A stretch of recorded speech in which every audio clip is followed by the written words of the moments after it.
I'm saying like how many women's podcasts are going out of, should women's podcasts go out of their way to bring a male perspective in?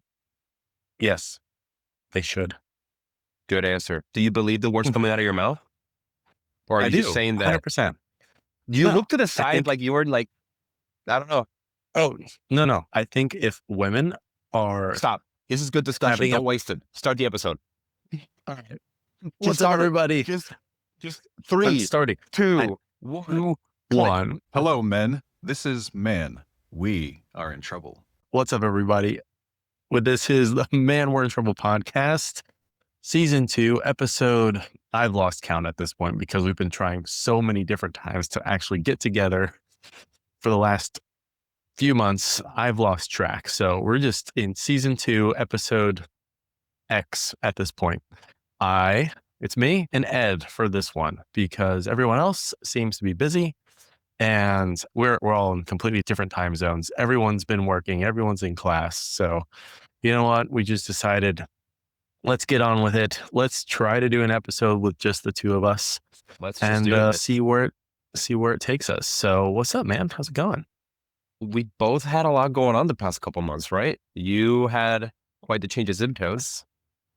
You could say that. Yeah. A very, very different zip code, out of the country for work. And so far it's been good. However, traveling to Europe and moving to Europe are two completely different things. And Absolutely.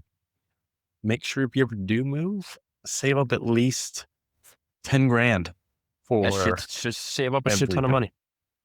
Yeah, just save up money so you can move and everything is fine. But yeah, no, it's Yeah, crazy to all of the see world's how problems are solved with money. Yeah. you're not wrong. But yeah, no, it's been very stressful just because moving with family for the first time is first time moving overseas with my wife, child, 2 dogs, and then all the legal elements of getting dogs over to Europe and setting up son daycare, getting my wife's jobs all set up and getting my job set up and in processing. And just, it is, you would think that with the amount of preparation and proactive planning that I do, I would be fine. But no, this is a completely brand new world out here. And I was absolutely not prepared, whatsoever. But I'm finally in a spot to where I am feeling pretty good, not as stressed anymore. Have my office kind of set up so that we There can you go. finally do this podcast again. Yeah, man. What about you? What's been Well, with you? it's mostly same old, except I bought another house that I moved into and my old house won't sell. So my first world problem is having 2 mortgages that I'm paying right now. And it absolutely Yeah. sucks. I mean, never in my life that I think I would be paying for 2 houses at the same time. I'm paying for 2 houses what I thought a comfortable salary would have been for me, like, in college, and it's just Right. ridiculous. So, I'm Yeah. just doing that right now Why did you buy a new house before selling the old house? because I wasn't really looking per se, but I decided that if a good enough deal fell on what I felt was the quote unquote, like, dream home, then I would grab it. And we had we had the impression from keeping an eye on the market that houses were moving a little quicker. And then I happened to put my house in the market, which, spoiler for anyone listening that's thinking about selling a house, winter sucks. Nobody likes to buy houses over Christmas. I listed my house on Halloween and it got not one showing between Halloween and Christmas. New Year's. Yeah. Literally didn't get my first showing until 2026. That's so weird. My mom had the same. My mom has her house on the market as well. Not Yeah. one showing in 4 months. And then It's the last month she's had 3, but still, yeah. I'm like, that's Yeah. wild. It's been slow, but Ed and Mitch dissect the housing market. That's next week's episode. But yeah, no. Well, good luck, man. Hopefully you can get your house sold or rented or something. You don't have to deal fingers with crossed. that BS anymore. So yeah. So we're going to try a new format today for this podcast from what we've normally done in the past to kind of keep the ball rolling and keep things interesting. I got a few stories I wanted to go over, and then we get our opinions. We provide our opinions on these stories that I'm going to read you and see if we can come to a consensus on what the solution is. And for the listeners, out there, I haven't heard these yet. yes, We made it this way so these would be like legit reactions. legit reaction. I've read the title. I have not read the actual story. So I'm picking these stories based on the title only, and hopefully they will be good. And then we'll provide our unbiased opinion on what this person should do next. All right. So first one, 21 female. My boyfriend is 27 male, doesn't want me to take a job, but won't financially support me. What should I think? So You can't work, but also I'm not paying for your shit. What the fuck? I know. I don't know how that works. The story is I've been with my boyfriend for about 10 months now. He has a full-time job. I am still studying. He's honestly an amazing boyfriend. We go on dates. He treats me really well. And whenever we go out, he pays for everything. We don't live together. Recently, I've been short on money. My family can't always give me everything I need or want, so I decided to take a part-time job as a hostess occasionally. It's one of the few jobs that pays relatively well, and it's not a bad environment since you're just working at events with other girls, just to have some extra money and feel a bit more independent. You When know, I so told him, far she he seems pretty refused. rational. She needed a little bit of extra money, and what did she do? I'm going to get a job. Get a job. Yes. Yeah. Completely reasonable. I told him, he refused. He said that hostesses have a bad reputation. I explained that I need money and that I want to rely on myself a little instead of always depending on others. But all he said was, I don't know what to say. Quote. He didn't offer to help financially, didn't ask if I needed anything, and didn't suggest for any alternative. For context, he has never given me or sent me any money before. It just left me feeling a bit confused. If he doesn't want me to take that job, shouldn't he at least support me in some way? I feel like I'm wrong too for expecting that. I want to clarify that I'm not asking for him to pay bills or support me financially. I was just describing our situation and how I felt when he didn't offer any kind of support or encouragement regarding this job. The issue isn't money, it's about trust and how his reaction came across. And like, I'm so against the whole premise of he has to support her, but like, she's in the right 100%. The moment she said, hey, I needed a little extra money and I want to rely on anybody else, I'm going to go get a job. That's a rational argument for literally any human, male or female. And if the guy has a problem with her being a hostess, then I feel like that's some kind of insecurity on his end. That's 100% like a younger person insecurity. Like, how old is this guy? He's 27, so he shouldn't even be insecure, first of all, or he should be confident in himself or be able to trust the girlfriend to not do anything crazy if she's being a hostess. I don't want to fall in the trap of this person is XYZ age. They shouldn't be insecure, because we've all met people of all ages and sexes that are insecure about something or other. Yes, but if she hasn't given him a reason, it definitely sounds like that. You know, when you're like out of high school and you're like, oh, your girlfriend's a waitress, or people when they're young tend to associate like certain jobs with certain stereotypes. Again, I think he's just exacerbating the specific stereotype in itself. No, I agree. I'm just if anybody tells me like, I don't want you to get a job, my immediate response is going to be like, cool, where's my direct deposit? Because yes, bills don't pay themselves. Are you? Yes, 100%. In what planet? 100%. This, mind you, I don't believe in the whole, the man has to be the sole provider, single income bullshit. Inherently, if you and your partner decide to have that conversation and you and your partner agree, 100% go for it if it works for you. But 100%. that doesn't sound like a conversation. That's a sermon. You're not going to have a job. Okay, cool. You're not going to have a job. Yep. He needs to provide a solution. He needs to be the leader if he wants to tell her what to do. And he that's needs the to thing. step up and do something. Yeah, if you're leading, meaning if you're going to impose your will on somebody else, okay, you also have to take on the responsibility. Period. Exactly. Honestly, this just sounds like Yeah. the dude's insecure. Yep. And like, guys, if you're really so insecure because your girlfriend's in XYZ field, you know what? Cut your losses, put her out of her misery, and like do some working on yourself, because that's a you problem. That's not her. And I say this to women too, like your partner, because I saw this in the past, me being in in aviation, and pilots also have stereotypes. And I've had partners that have had an issue with that, with their insecurities. I'm like, I'm not going to change my career for your insecurity.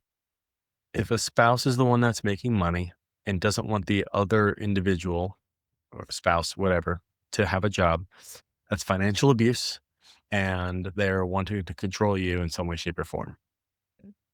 I make enough that my partner could stop working, but I don't want her to stop working because I want her to have her own money, her own financial independence. I want her to be her own individual. If she wants to go to the store and buy XYZ, like, it's your money. As long as you're paying your own bills and you're somewhat responsible, like normal human stuff, just go do your thing.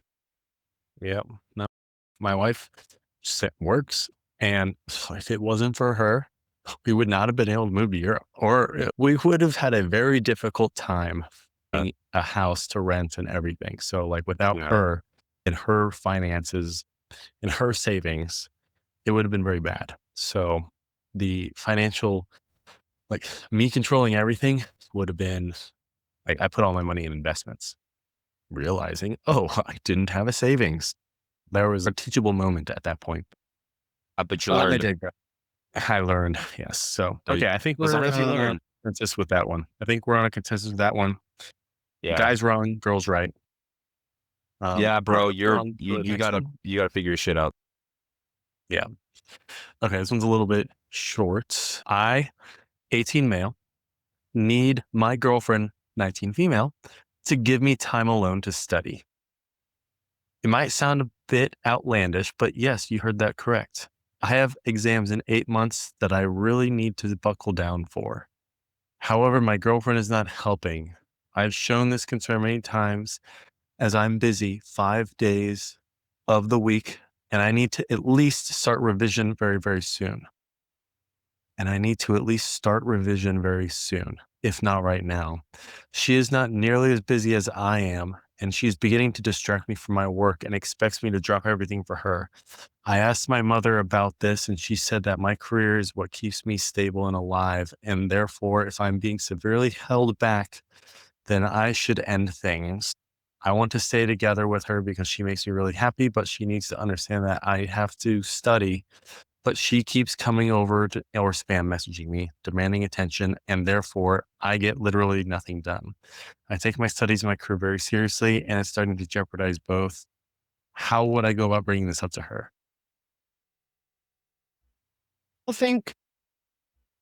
I don't think she's wrong yet, because he didn't tell us whether he's had to sit down about setting boundaries. It really depends on, first,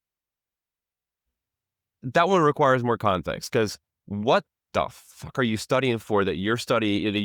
If you're studying 8 months ahead of time, bro, good for you. No, not good for you. I'm like, dude is laser focused.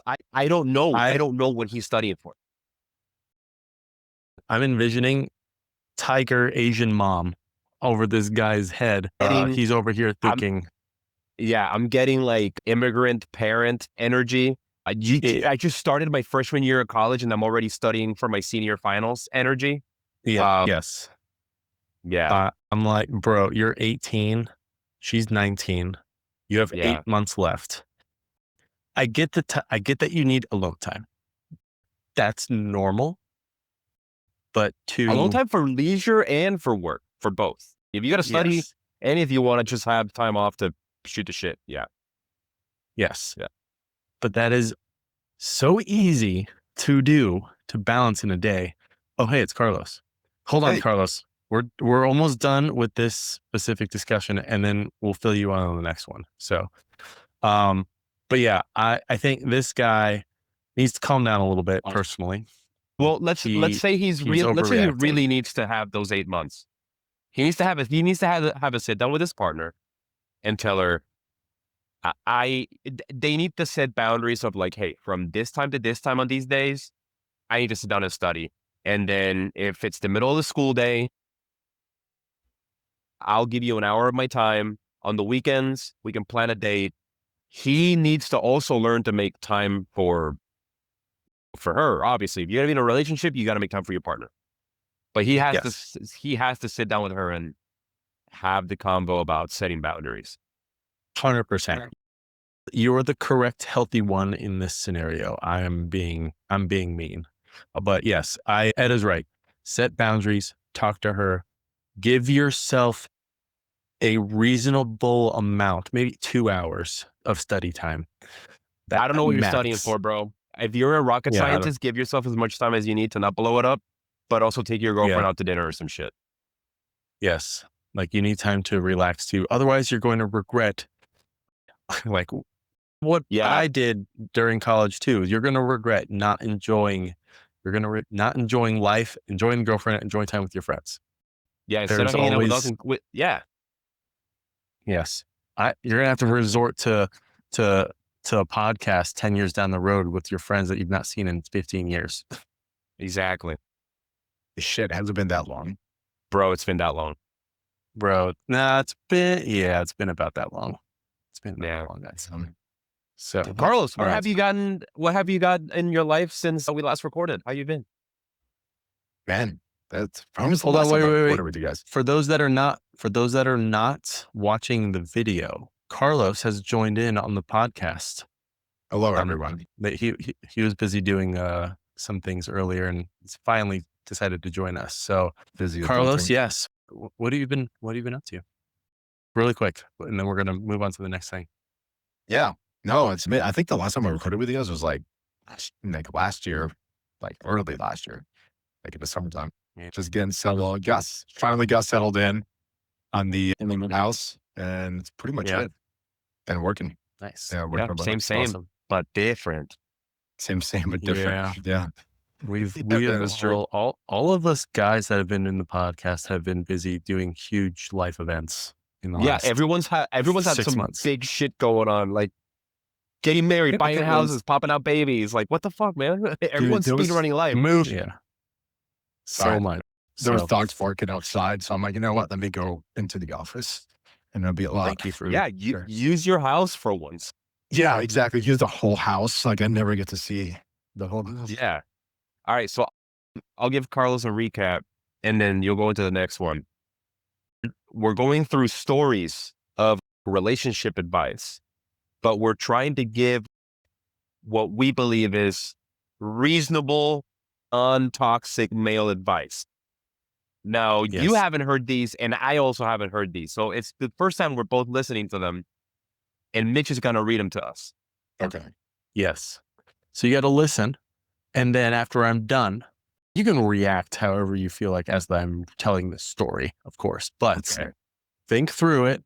Provide. I think we all have reasonable, healthy, non-toxic ideas. Nah, if somebody's got some toxic shit, I want to hear it so that we can have some real discussion. That's fair. I've been actually pretty toxic in the last 2 ones. I've been pretty toxic the last 2 months. Every once in a while, the toxicity. Nice. You haven't been toxic. You're trying to be cop-out feminist, bro. Me? You're trying to white knight, bro. No, Mitch. No. Absolutely not. All right, story number 3. This one's a little bit long, and that's okay. Title of the story. Don't read the male. edits. You don't want the edit for updates? Yeah, nah. Nobody needs those. Just go. Yeah. Okay. I, 28 male, slept with my boyfriend's 27 male father, 57 male. How do I tell him? What? Oh, Okay, here's the story. wait, is this all this story to you, Ed? Are we recapping old stories you guys already No, talked about? this is new to me too. Brand new. Okay. All right. I, 28 male, slept with my boyfriend's father. How do I tell him? My boyfriend and I have been dating for just over a year now, and he recently took me to meet his family. He has been estranged from his parents for a while due to them not approving when he came out as gay. And he only really got back in touch with them in the past couple of months. So it was a really big deal when he decided to introduce me to them. When we arrived at his parents' place, his mom welcomed us, and she's very lovely. But as we walked Two into dudes, the right? lounge where I met his father, yes, 2 dudes. Okay. When I was younger, 23, I worked as an escort for a few years to help me when I was studying at university. This is getting I had better. I had Shit. mostly one-off random customers, but I also had a few regulars. His father was one of them. He had hired me at least once for a fortnight, 2 years. Once a fortnight for 2 years. Once every 2 weeks for 2 years, I guess. Normally Yeah, booking for 2 bro. to 3 hours at a time. What's with So the we old had spent timey a lot of speak? time. Yeah, I know. I'm pretty sure, probably from the UK. That's especially with university. Save the queen. I swear to God, my boyfriend.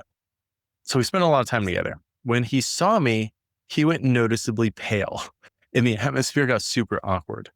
My boyfriend and his mom didn't notice. Yeah, mom. And she proceeded to give us a tour of the house. When dinner was ready, my boyfriend went to help his mom and left me alone with his father. He immediately told me not to tell anybody and also told me he wanted me to leave his son. But I said I wouldn't and said that he didn't really have any sway because I had all the evidence.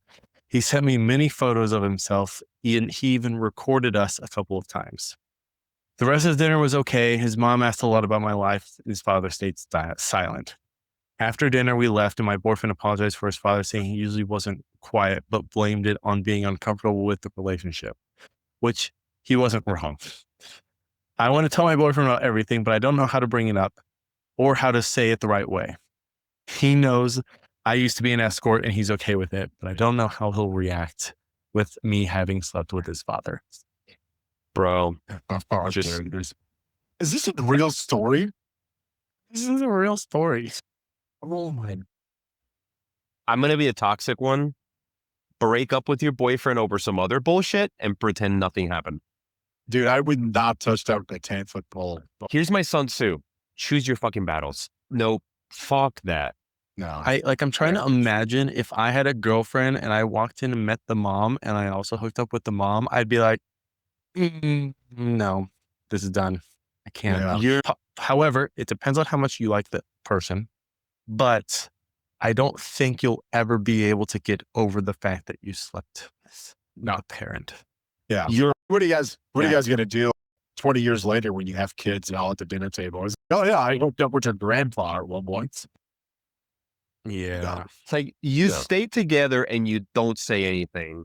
Now you're going to have this looming cloud of awkwardness following you the entire relationship. You stay together and you do say something. Chances that your boyfriend now leaves you because you slept with his dad are not zero. Chances that family implodes, but you stay with your boyfriend, but then with time he resents you because you blew up his parents' marriage are also not zero. And bro, I would just fucking eject from that. It like the path of least resistance would just be like, I don't like you anymore because you're a Capricorn. Love you, bye. I'm like, you have the potential to completely destroy the family too. I mean, Do you want to hear the update? Do you want to hear the update? Okay, fine. I actually do. Okay. So the day after I posted this, I decided to tell him the truth. I was considering not telling him, but I couldn't sleep or properly eat, and I felt sick. So I sat him down, told him the whole story, that I worked out as an escort, and his father was one of the regulars. He didn't believe me at first until I started crying, and then he was silent for a while, and that he needed some space and time, and barely looking at me, packed his bag and left. Over the next couple of days, he messaged him, tried calling, no response. Finally, on Friday night, he came over and said that we needed to talk. I expected him to tell me that he wanted to split. I was already prepared for that. Spent a few days packing up my stuff so I could leave as early as possible. Instead, he pulled me in and hugged me tight before he started sobbing. I started crying, and we both sat there for what felt like forever, and we both calmed down. When he was able to talk, he said that he loved me more than anybody else, and even with this, he couldn't see a future for himself, that I wasn't in it. He told me that he doesn't blame me and that it wasn't my fault. He also said that he's going to be confronting his father because his mom deserves better than what he's done to her. We spent this weekend discussing our next steps. We're going to go to therapy because he's feeling uncomfortable with intimacy, which is totally understandable. He haven't told his mom yet. Don't know how that's going to play out, but optimistic for how our relationship is now. Thanks for the opinions and advice people gave. It really helped me encourage, tell, I guess this is the best case scenario for now. He handled that pretty maturely. Yeah, I think that went as good as it could have been. Yeah. Going to be mature about it. I'm curious to see how the mom's I mean, can reaction we is talk gonna be, about the but hypocrisy though? They just say like the dad was not comfortable with the kid being gay, and I guess That's like a whole thing. Like a lot of really like macho and really homophobic people, you come to find out later that they're actually gay, or they're dealing with feelings that they don't know how to reconcile yet, and then they lash out by being just like complete assholes about it. they think they can choose to be gay because they chose to be not gay, and therefore, yeah, I think that's like one of those things that they see their son or daughter or someone else living the life they wish they could have, and they're mad and they lash out. See, I totally would have been the cop out on this one. I'm not gonna lie. I feel like I would have been. I would have chosen the option. I would have chosen the option that allows me to sleep calmly at night. And I feel like I didn't tear this dude's whole family and life apart. Would have made me feel a little better. And like, I'm gonna walk out of this. Yeah, I'm just gonna tap out. I guess like Mitch said, it does depend on like how involved I was with this person already. If this was like the person they've been together a year. Yeah. If this was like, oh my God, I'm gonna marry this person and living together and everything already, it's like, rock. Yeah. Well, it depends. Like they've been together a year. So are they a year in and like, oh my God, this man is amazing, I'm gonna marry him? Or a year in and they're like, yeah, it's going all right. You know, it really depends on where the relationship is. But I'm going to take it that by the fact that he decided to nut up and confront his partner, that they were both the reaction from both of them leads me to believe that they are 100% serious towards one another. And if I was escort bro, now I would just be torn about what's going to happen to mom. And my biggest fear, if this was my partner, was fuck, dude. Now, if my partner's relationship with his mom is really good, and now she has to go through all this, she's going to be in a lot of pain processing everything that's going on. And I don't want it would have to be on him to tell his own mom and dad, so that he did what he had to do. He came clean. He chose to come clean, dude. Kudos to you. I don't know. Maybe they see it as like an opportunity to get a clean slate. It was like good riddance. Yeah, good reset. Hey, obviously this guy needs a lot of help himself and he's toxic. So he cutting him off. It's like, all right, you need to fix your shit. And all right. Next story. Do it. Oh, dude, that was juice. Yeah, that was intense. Once again, I feel like if I remember right, the last time I podcasted, I once again jumped in the middle of like, it was very much, oh, hey, man, goes, by the way. Yeah. Right. Boom. Yes. Hey, Yeah. We're going to Climax start doing this parallels more. dropping by. Yeah. I think, we're going to start doing this a lot more because a lot of this stuff, I think, will help us provide some good, positive, non-toxic masculinity feedback on these types of things, I think. But also we can just talk through and maybe we have a question ourselves, but I think this is just good discussion. So, okay. My wife, 33 female, recently told me, 34 male, that she does not care to have an orgasm during lovemaking. This is more for you than me.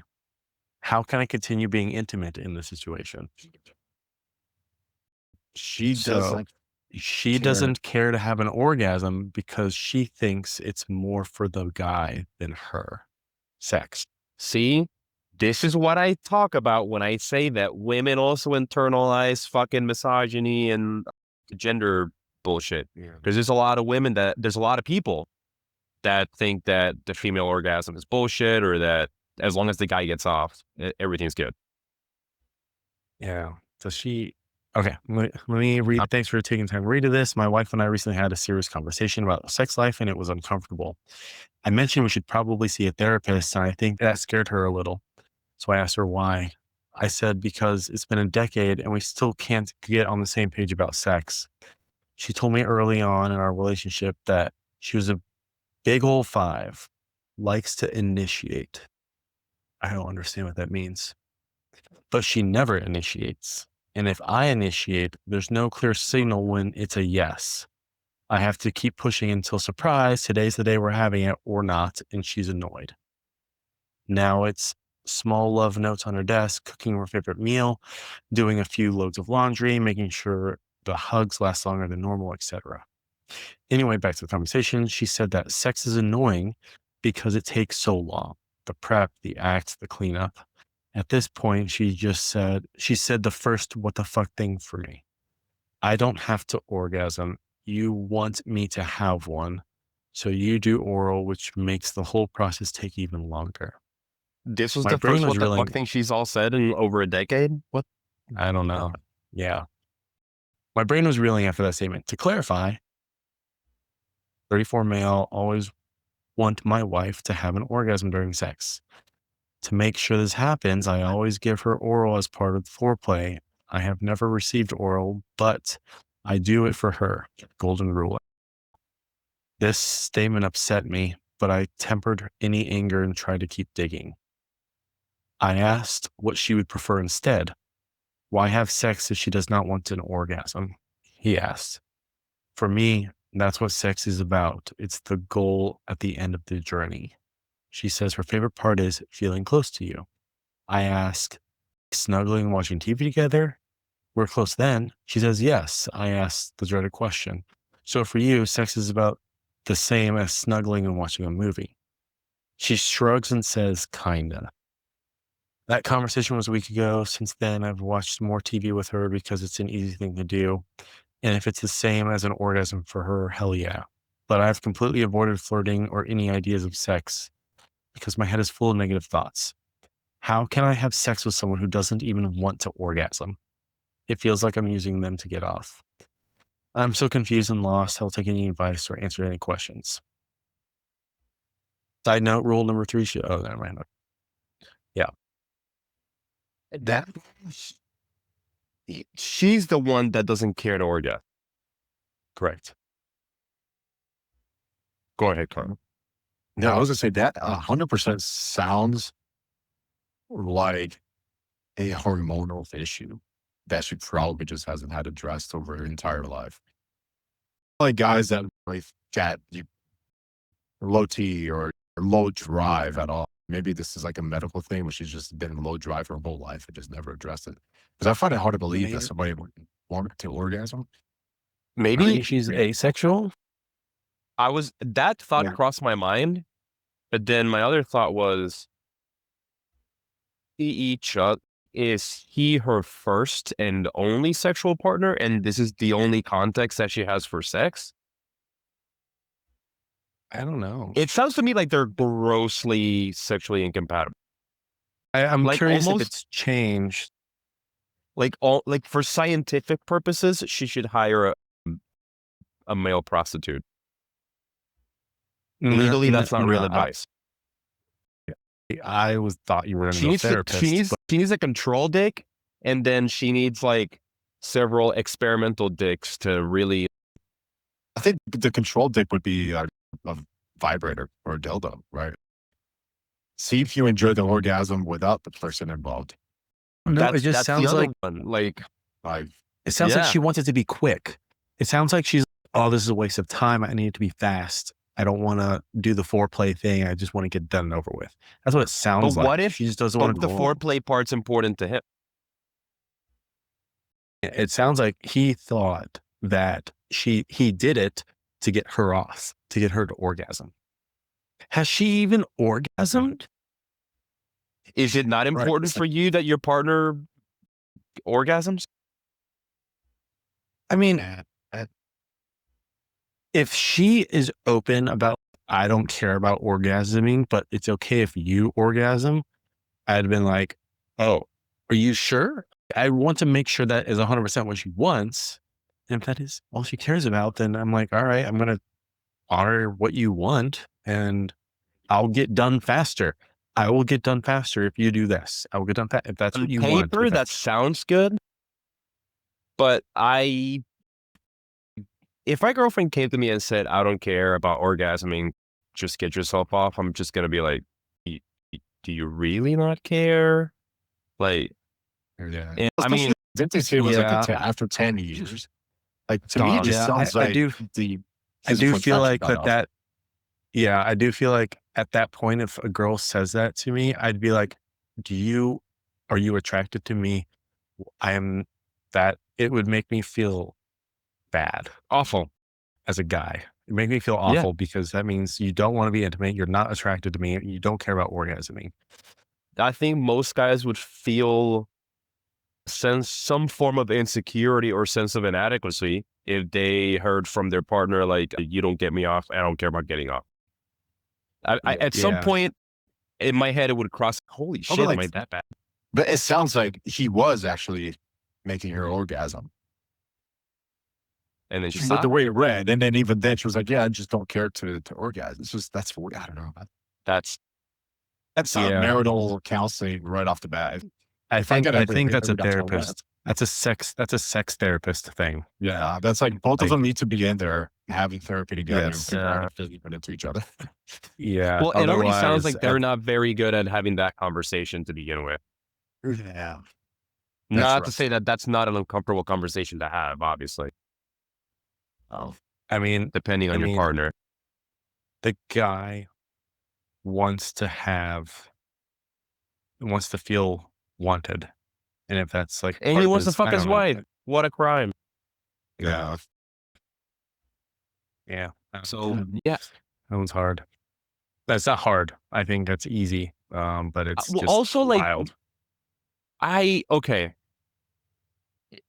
It depends also on the individual, but like if sex is important to you and you're having these problems since the beginning, wouldn't you want to address that before marrying somebody if you know that marriage is for life? It just feels like going into marriage knowing that this is a problem is basically like just kicking the can down the road and bro, you're going to have to address this problem at some point. It just doesn't sound very smart. Yeah. For sure. All right. I got one more. And I got two more, but I think the last one we'll bring for next time. So we'll just do 5 for this podcast. And they're both kind of long. Okay. But they're the ones that I already read to you, Ed, or the topics. So you kind of know what it is. I knew about them ahead. Yeah. The last one, I think, is going to be a longer conversation. Okay. We'll go for this will be new for Carlos. All right. Last one. I, 30 female, feel like I'm carrying my boyfriend, 29 male, through life, and I'm starting to resent. Okay. My boyfriend, 29 male, and I, 30 female, have been together for over 6 years, living together for 5. We got together right before COVID, quarantined together, got things got serious fast. Over time, I became one who handles basically everything: cleaning, dishes, cooking, grocery planning, and managing the household. At first, I didn't mind, but now I resent it. The bigger issue is the complete lack of motivation and independence. We both lost jobs before. When I lose a job, I treat finding a new one like a full-time job. I spend hours every day applying, interviewing, doing whatever I need to get back on my feet. When he loses a job, he applies maybe 1 or 2 places every couple of weeks and just waits and hopes for the best. Right now, he hasn't worked since July 2025. His unemployment has run out. I'm working 2 jobs to keep everything afloat while he stays at home and plays video games most of the day. He wasn't applying seriously, so I ended up logging into his account and applying for jobs for him myself. Now he has interviews and potential offers, but I'm still have to tell him exactly what to say in responses. He makes careless mistakes like signing the wrong name on emails. It makes me feel like I'm managing a child instead of being in a relationship as an adult. I still have to argue with him to do basic chores, even though he's at home all day. I'll come home exhausted and nothing's done. When I bring it up, I'm told I'm nagging. What really hurt is for my 30th birthday and our 6-year anniversary this year, he got me nothing, not even something small. Meanwhile, he still buys himself Dunkin' takeout, new clothes, made me feel like I wasn't worth any effort. Another layer to this financial stress is we both have debt. I actually have more debt than him because of bad decisions I made when I was younger, and I take full responsibility for that. I pay all my own bills, and I never expect him to fix my mistakes. But the reality is, I'm still the one working 2 jobs, carrying the financial load and holding everything together. I don't feel like I have a partner to rely on. I feel like I have someone who relies on me. It's a heavy feeling knowing that if something went all wrong with my life, I don't feel confident he would help me. Meanwhile, I'm expected to help him constantly. It makes me feel like I'm the weight of everything on my shoulders. And I don't have anyone to lean on. I love him. I'm exhausted. I feel like I financially support him, mentally manage his life, manage the household, and carry the emotional burden of the relationship. I need some advice. Bro, just break up with him. Yeah, man. I'd pull the cord so quick. Fuck. The only shred of benefit of the doubt that I could give him is maybe dude is seriously depressed and genuinely might need some help, but Yeah. you just got to have that tough conversation and be like, you got to help yourself. And if he's not willing to help himself, you can't help him. You know, the whole, you could take a horse to the stream, but you can't make him drink the water thing. Is also terrible. Anytime I try to talk to him about my feelings or our future, he shuts down. He says it's uncomfortable and he walks away. Bruh. Sounds like she's trying to have the conversation already. Girl, you're being fucking seriously taken for granted. I would record. Yeah, I would give him an ultimatum and be like, if you don't do something, I'm gone. Focus on yourself. Don't. Dude, There she has to probably bump that is. Band-Aid. Again, I feel like the therapy answer is like a cop-out answer, but I feel like, again, in that situation, for you to be almost 30 years old and in a position where you're not even motivated to get yourself a job, you like Ed said, you probably are depressed to some level. Yeah. There was no redeeming comments about him at all for like why she still likes him. So I think that in itself means like, why are you still with him? Yeah. This is one of those things where she didn't articulate it, but she has to have a reason why she's with him. And the way she I mean- worded it made it sound like this was already a recurring issue. Right? So it sounds like he's already lost jobs in the past and been through the cycle of like laziness, not finding a new job quickly enough, and just kind of seems like it's repeating itself. So like it sounds like this person's just not very motivated. Not at all, because it's one thing if you're applying to a lot of jobs and you're not getting hits, and that can be fucking like rough and depressing and really demotivating. But she's started applying and getting him interviews. So really, it was a matter of doing the thing. Honestly, I think leaving would probably be the best thing for her, because at the end of the day, one, she rids herself of the burden. There's a sunk cost fallacy for sure. And rid yourself of the burden, one. And two, the only thing that's going to be like a real kick in the ass for him to get his act together is going to be no longer being able to take her for granted if she's not there anymore. She's 30. Like, I And understand. if the roles were reversed, I would have told him. But I would have told him to eject as well. Yeah, sounds like it's just a legion. I mean, and if that was the conversation with their relationship, okay, but it doesn't seem like the case here.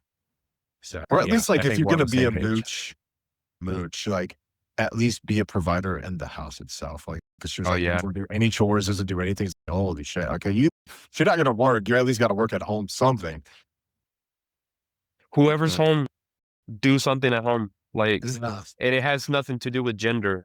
If the guy's working and she's at home, house better be clean, dinner better be ready. If she's working and I'm at home, guess what I'm doing? I'm cleaning and I'm making sure dinner's ready when she gets home. Doesn't matter who's fucking in or out. Yeah. Okay. Yeah. All right. I got one more. I think it's a little bit funnier. We'll end a little bit, and it's shorter. I, 26 female, moved in with my boyfriend, 29 male, and found a copy of the book, The Game, with highlighted manipulation techniques he has used on me. I've never heard of this book before tonight, but after looking it up, I found it's infamous for its misogynistic, manipulative, and sinister approaches to seducing women. I thumbed through it and was disgusted by numerous passages that would probably get this post deleted if I repeated them. What disturbs me the most is he has post-it notes marking sections about manipulative behaviors, things like negging, not asking women about themselves, or pulling away mid-kiss to make them feel foolish, among others. Upon reflection, I realized he's done some of these things.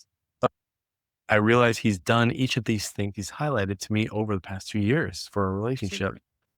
What does this mean? I'm trying to understand if him owning and highlighting this book means he's intentionally been emotionally manipulating me, or if there's potentially less sinister explanation.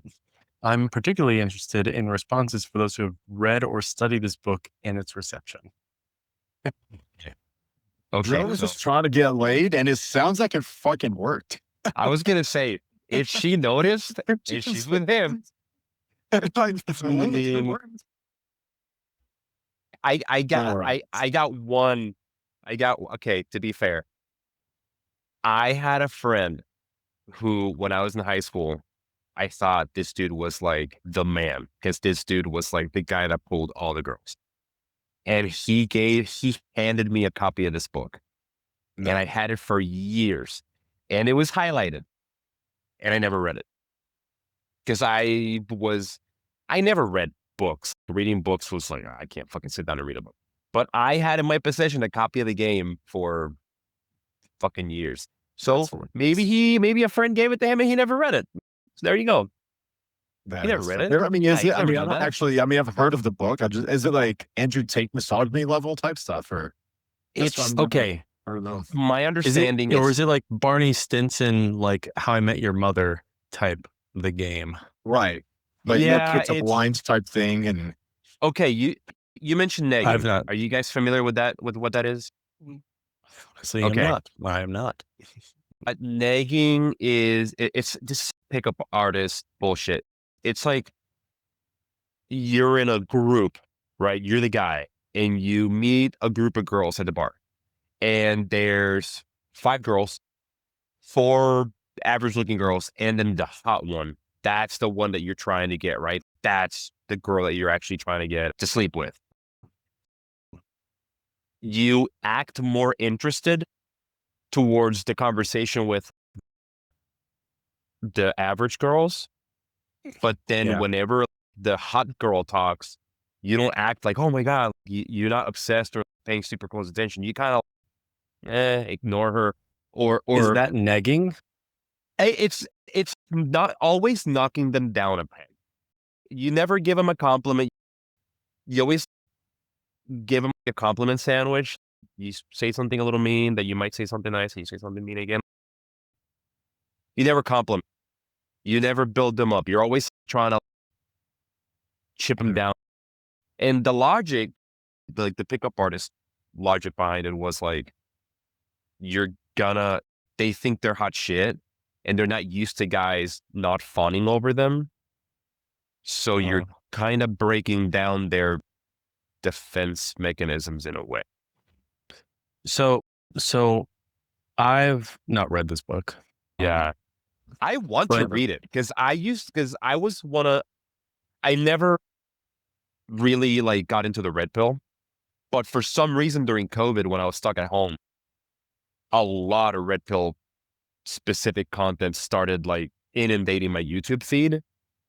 And I started watching it. And with time I was like, holy shit, like there's like a whole, that's where the Andrew Tates and all that community like came from. So I consumed a lot of that content out of curiosity. This is like Andrew Tate's. Okay. But basically, but okay. I feel like some of this stuff though can be not toxic. And just bear with me for a second. For example, because there's obviously psychology behind flirting and getting someone attracted to be attracted to you, and the relationship game in itself, for example. yes. I feel like pulling away mid-kiss to make them feel foolish. I feel like you could also pull away mid-kiss, depending on the context of the situation. It could be like playful and could be depending on how the reaction is. I'm not going to pull away from you to make you feel like you're dumb for trying to kiss me. Like I'd pull away and then I'd like go, I don't know. I feel like there are things like not asking women about themselves. I think depending on who you are as a girl, depending on your group of friends, if you are a 10, some guys might be intimidated to talk to you directly. And so they might have to play a different game to try to get you interested in them, not necessarily in a nefarious manner, but in a way that's, I don't know, proven psychologically. But I guess it depends on how is he, I don't know. Yeah, it's gamifying the psychology of dating in a way. And yeah, the other thing too is like, it's giving you a lot of it is just confidence. And some of the part of the book is also the fact that, hey, I'm going to give you these bulletproof proven steps. It's kind of like a lot like the army, where when you're a fresh lieutenant, like you just kind of wing it, like just pretend like you know what you're doing and look like you know what you're doing.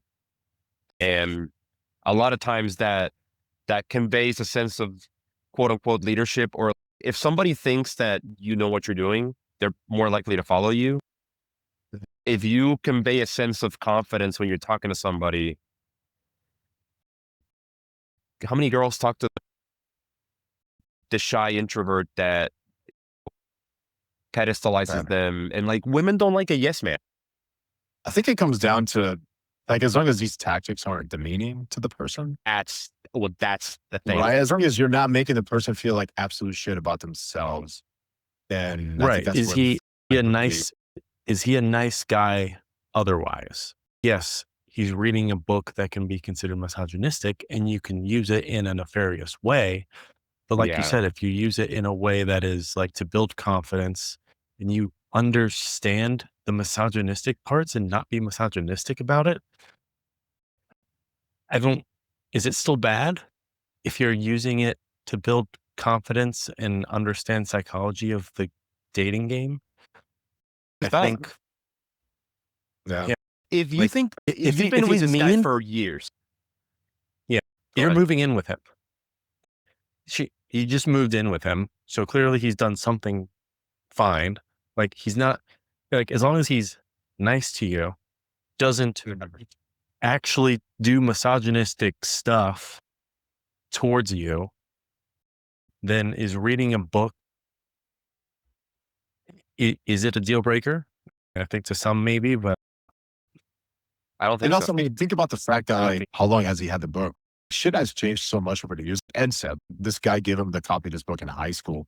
High school, me maybe would have seen this book and read it and be like, oh, that was the cool book. And fast forward now in today's day and age, obviously everybody's going to look at that as a misogynistic book. But fuck. So it's like the context was also this when this book, because there's a lot of things that were socially acceptable or more 15, 20 years ago than it is today. Right. So it's just because you read it when he was in high school doesn't mean he's a piece of shit now. Yeah. If the guy's like a all around decent dude and he read a book that made him maybe feel a little bit more confident, then is it the best source for No, it's definitely the not pick me up that he needed? Probably not. But Yeah. if So he here's a managed to comment. read this thing and he got the best out of it and is using it in a healthy way, bro, fucking good for you. So here's some I of the would comments. unironically read that book right now for fun. Absolutely. Yeah, And if I found stuff he that's real- useful, I absolutely would employ it. Here's some of the comments. He realized he had no natural riz, and you learned you're susceptible to the most common manipulations of misogynists. Dude has no game and has to study a book. He's a loser. Dump him. Let's see. There's no less sinister interpretation. He's a sociopath. Those He's are dipping in the cop-outs. rent. I do think that there needs to be more context with the entire situation rather than 100%. just, oh, he read this book, therefore he's red pill. I need to know more about his personality, what else he does, so I can get the whole entire picture. That's absolutely not true. Because I've consumed hours of Red Pill content and I don't see myself even remotely to be red pilled. I think I've consumed it more because I wanted to understand. Because that's the other thing. Like, we've talked about the male loneliness epidemic and we've talked about all the stuff that's why we started this podcast where men were in trouble. We wanted to talk about the things that affected guys. Like, why are guys falling into this? Kind of the same vein where we're approaching this book. The red pill is very toxic, very misogynistic. Yes. But the problem is that it's using truths to build a very negative message. Yes, there is a male loneliness epidemic. Yes, there is a huge disparity between the dynamics of dating between men and women nowadays. And things have changed so much since dating apps and social media. And the red pill became the cop-out religious answer for, oh, well, women suck, so take the red pill and this is the fix to everything. No, it's a little bit more complicated than that. No, I agree. You have to, in order to combat the red pill, we need to understand it in some ways so that we know what the problem is. 100%. So that we can talk through it. My YouTube is flooded with far right shit right now because I just keep watching. I want to know what they're being fed. And you open my YouTube now is nothing but just everything far right. Yeah. And you would think that I was like, oh, this guy's a Trumper. I've been studying them. Like, this is my scientific experiment. Yeah. I listen to Knowledge Fight, which they break down InfoWars. So every now and then I get Alex Jones shit on my feed. And every now and then I'm listening to the podcast. There's pieces of the podcast where it's just Alex talking and I'll be driving with the volume up and I'm like, oh shit, people are going to think I'm listening to InfoWars. So let me turn the fucking volume down. I'm very careful not to listen to it at work because the last thing I want is the guy that I'm working with going, oh shit, he listens to Alex Jones. Actually, you have a much higher chance of somebody be like, oh, fuck yeah, dude, you listen to him? Dude, I know. That's the sad part. It ran into one guy like that, actually. Like, actually, let's talk about stuff. Eject. Seriously. Yeah. No, I think you guys, we're on the same page with this. We need to have more context with these situations like this. We can't blanket someone to be automatically red-pilled toxic for reading something. Even if he might have used the techniques in that specific book, I'm like, okay, they're rooted in psychology it's been done in the past. So it's rooted in psychology, but again, we need I to think have what you're trying to more, say we is that need we've to have come to the healthier. wrong conclusions from objective truth. There's been a lot of toxic red pill things that are rooted in truths in psychology, but it is done negatively. Like it is Yeah, we're finding the manipulated. wrong answers to real questions. Yes, the wrong processes to get to the final answer. Like it's, hey, I want to be better at talking to a girl. I want to be better at the dating game. Yeah. Yeah. That's the problem. We have to accept the fact that like dating is a fucking game at some point. It's like, Yeah. guys are expected to do so much shit. It's like, And then there's guys that don't learn a lot of that within their social circles because they're like, you're upbringing. There's guys that they didn't have a male figure in their life, and maybe they just weren't in a big social group where they go out much with guys, so they didn't learn to pick up social cues and these Riz techniques or tactics. It's like they then have to fall back on something and learn it. If they have a crisis at some point in their life, shit, like I have no game. Fuck, like how do I pick this up? And there's some guys that probably would pick up a book and say, oh, let me read about it. Like, so it's just like, I mean, so that's different in every scenario. That's the classic, like, if you're not attractive, you better be funny. Something. Yeah. You have to do something to fucking play the game. But the game's not going to change for you. Have you ever heard of that? There's a bro. There's a term for that. It's called Jester maxing. I don't know if you've heard of that. Yeah. Jester maxing, dude. Yeah, it's a whole community of guys that try to figure out, like, we should learn to be funnier. Is that like the new term for peacocking? Like that? That's fancy for peacocking.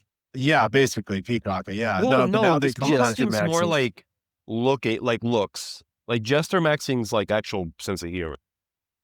I mean, you're doing something to flaunt to attract a mate. Yeah. Peacocking is the parent umbrella. And underneath peacocking, different pillars. It's okay, you got looks maxing, Jester maxing, doing all.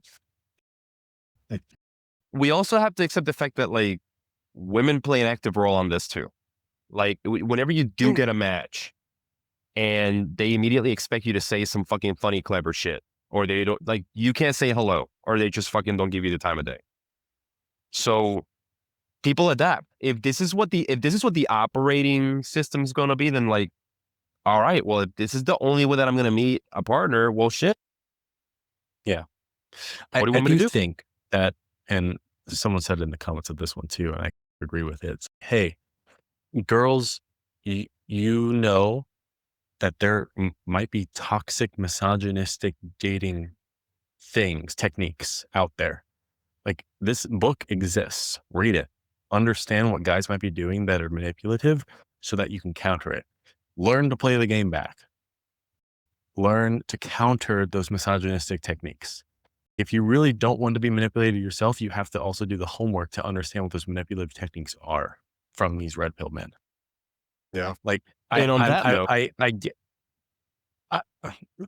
one more thing. I understand that guys should not do it in the first place, but girls should also, it's like a defensive, like self-defense.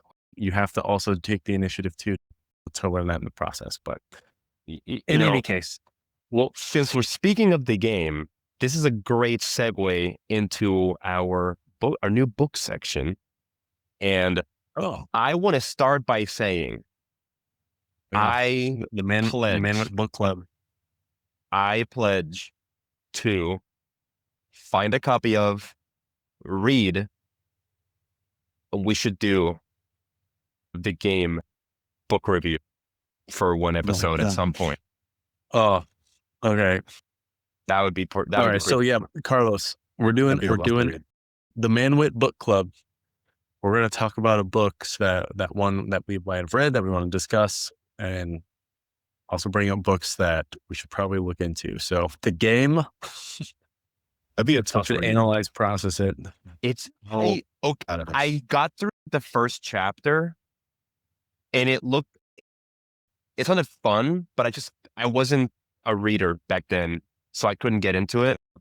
But now that I've watched so much Red Pill YouTube, I'm actually excited to read it, but I don't want to have a physical copy at home, so I'll probably just download a PDF online or some shit So on when an I got this iPad. book, I feel like I would have to constantly like So you're going blurt to out download a reminder pedophile? to my fiance. I'm gonna be like, this is for the podcast. This is for the podcast. Yeah. I swear I'm not doing anything crazy. For legal purposes, we're doing it for this podcast. This is like the equivalent of saying I'm reading Mein Kampf for history class.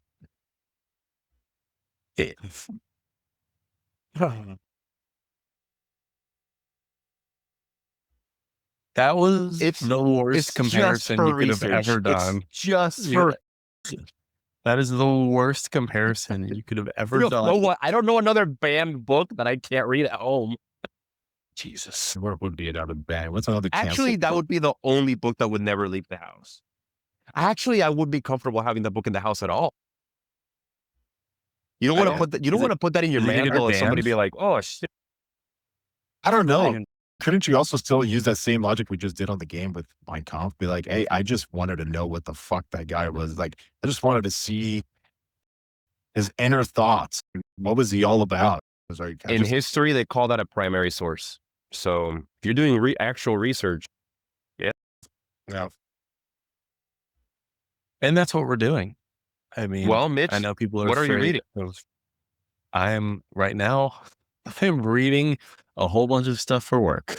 Like I don't have a lot of time to read any extra things. But okay, the thing I am reading, the last book, I don't know if you consider it all the way through yet, but I'm reading Kenzie's book. Kenzie's writing a book, my wife. So she's writing her own book from start to finish. And I've been reading that, if you count that.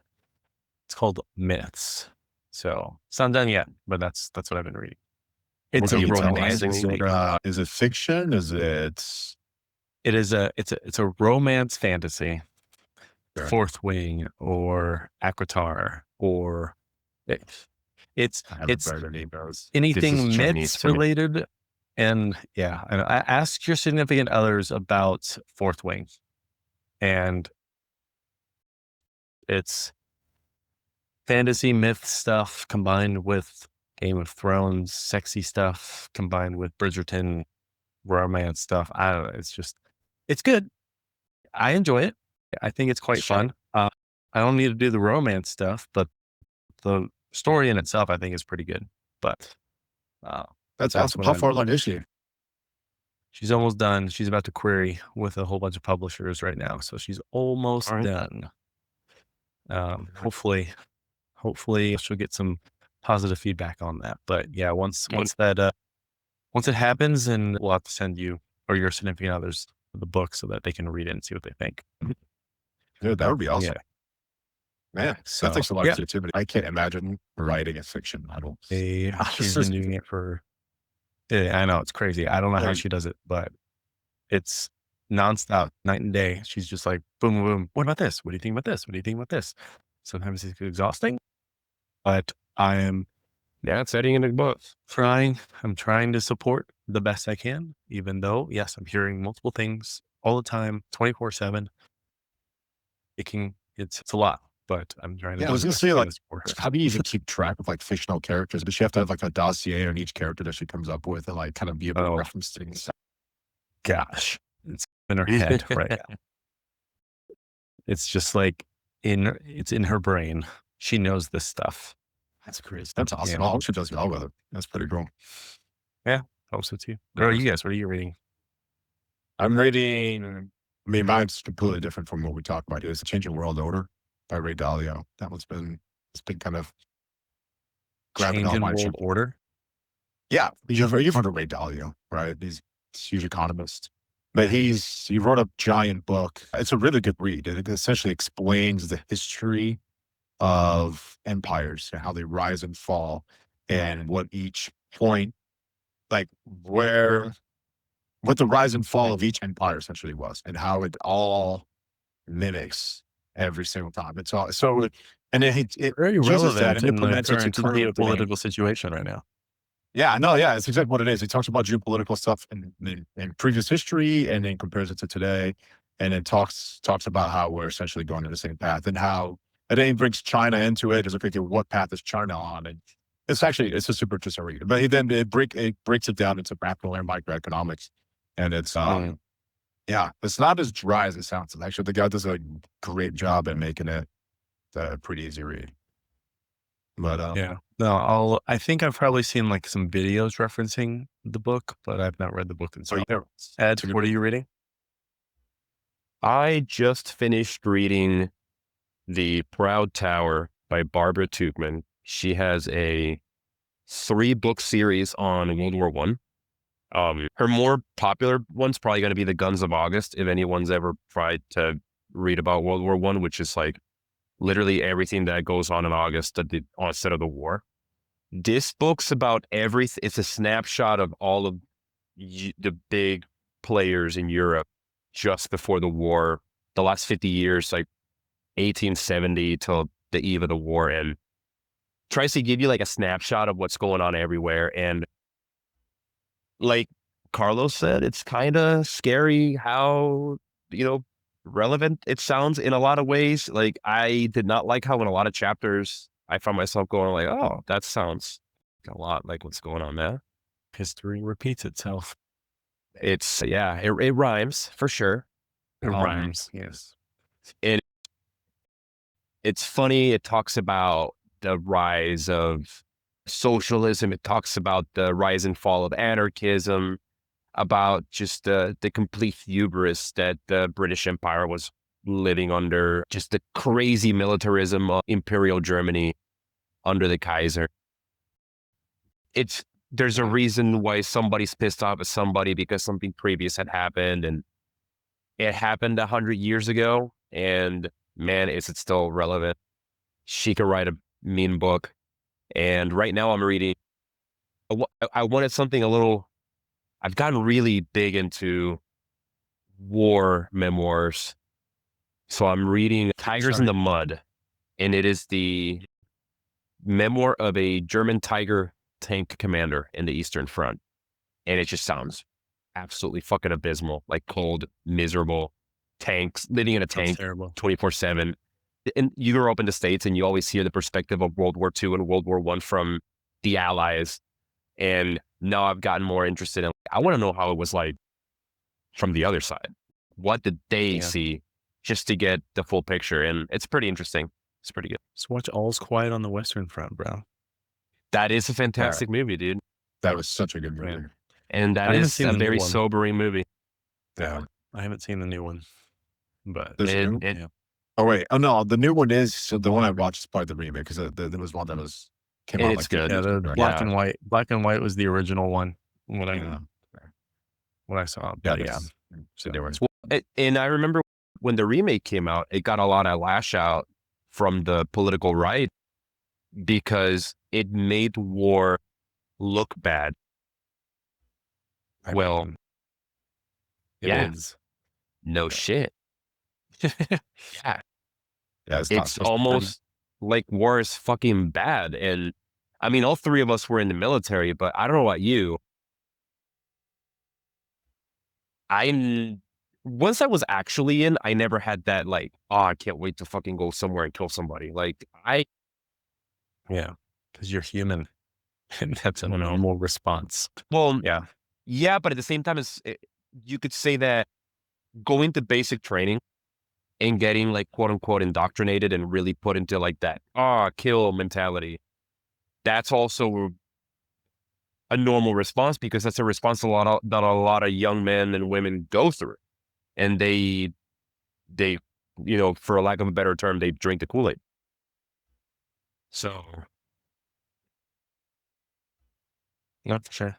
It's a thing. It's relevant again at this very moment in history with all the shit going on in the Middle East. We just got out of a 20-year war out there. And now we right back. I think Yeah, I wasn't even gonna say got out. I think we just did an intermission. Yeah, Just- no shit, dude. We left Took a long knee, enough to drink pee and some buy water. popcorn and come back. Yeah. Took a Yeah, knee, drink some we do water, it. We and do went it. right back. Take a sip. Let's get back in there, boys. All right, guys. It Born wasn't too hard young enough. for the Middle East. Born too old for the Middle East. Born right in time for the Middle East, or whatever the fuck For the it Middle means. East. Yes. Well, Just in time. yeah. All right. Well, that'll be a continuation for next week. But I liked how that went. I think the discussion of these stories, I think, went really well. So yeah, I think we'll continue this for the next time. But hey, for those of you that made it this far, thank you guys for joining in. Make sure you like, comment, share, comment. I already said that twice. Gosh, I'm already getting tired. Oh, you already forgot how to podcast. Let us, if you have any questions, let us know. Again, my name is Mitch, joined by Ed, Carlos, signing off. See y'all next time.